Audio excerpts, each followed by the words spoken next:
warahmatullahi wabarakatuh. Bismillahirrahmanirrahim. Wassalatu wassalamu ala rasulillah Muhammad ibn Abdillah wa ala alihi wa ashabihi wa mawalah amma ba'du. Kaum muslimin dan para sha'imin wa sha'imat rahimakumullah. Dalam Al-Quran Allah berfirman, "Wa ma khalaqatul jinna wal ins illa liya'budun." Tidak aku ciptakan jin dan manusia kecuali untuk beribadah kepada aku. Para sha'imin rahimakumullah, ibadah yang dimaksud dalam ayat ini seringkali kita salah menerjemahkan, karena kita menganggap ibadah itu ada hal-hal yang berkenaan dengan melaksanakan apa-apa yang diperintahkan oleh Allah dalam agama dan menjauhi larangannya. Ibadah di dalam ayat tersebut pada hakikatnya adalah pengabdian seorang hamba kepada Rabb yang menciptakan dia.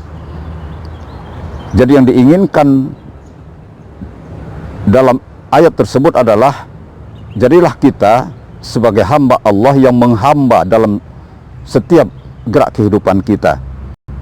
Menghamba di sini adalah dapat kita asumsikan bagaimana seorang yang menghamba kepada orang lain.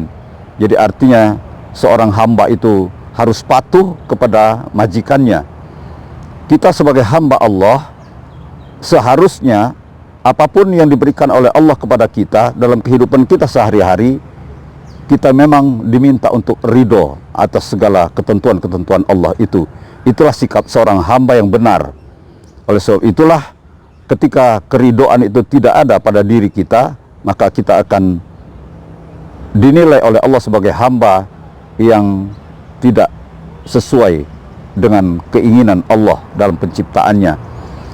Kaum muslimin rahimakumullah, oleh sebab itu upayakanlah di dalam kehidupan kita sehari-hari untuk kita senantiasa meridhoi apa yang diberikan oleh Tuhan kepada kita. Ridho itu adalah sesuatu yang ada pada Allah, yang harus kita senantiasa mintakan. Sebagaimana Rasulullah mengajarkan kita berdoa agar kita diberikan keridhaan. Allahumma inni as'aluka ridho ba'dal qada. Rasul mengajarkan demikian, ya Allah, berikanlah hamba ini keridhaan dalam menerima setiap ketentuan-ketentuanmu. Inilah sikap seorang hamba yang harus kita bangun sebagai hamba Allah dalam kita menjalani kehidupan kita sehari-hari.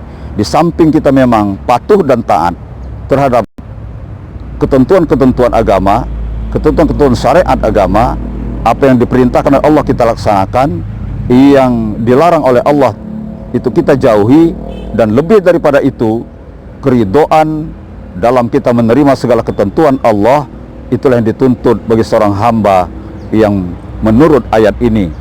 Sehingga pada akhirnya kita menjadi seorang hamba yang tidak terusir dari bawah langit Allah ini. Kami akan tutup dengan salah satu hadis qudsi, bahwa begitu pentingnya keridhaan, karena Allah berfirman dalam salah satu hadis qudsi, "Faman lam yarda bi qada'i," kata Allah, "walam yashkur li na'mai, walam yasbir ala balai, falyakhruj min tahtis samai wal yatrub lahu rabban siwaya." Apabila kamu tidak ridho dengan ketentuanku, tidak bersyukur dengan nikmat yang kuberikan kepadamu, dan kalian tidak sabar dengan ujian yang kuhadapkan kepadamu, maka keluarlah, kata Allah, dari bawah langitku dan carilah Tuhan selain aku. Hadirin sekalian, kaum muslimin sekalian, ini hendaknya menjadi renungan kita bersama, dan pada akhirnya kita akan menjadi hamba Allah yang ridho dengan segala ketentuannya. Wallahu a'lam bishawab. Assalamualaikum warahmatullahi wabarakatuh. Apakah kita semua benar-benar tulus menyembah padanya, atau mungkin kita hanya takut pada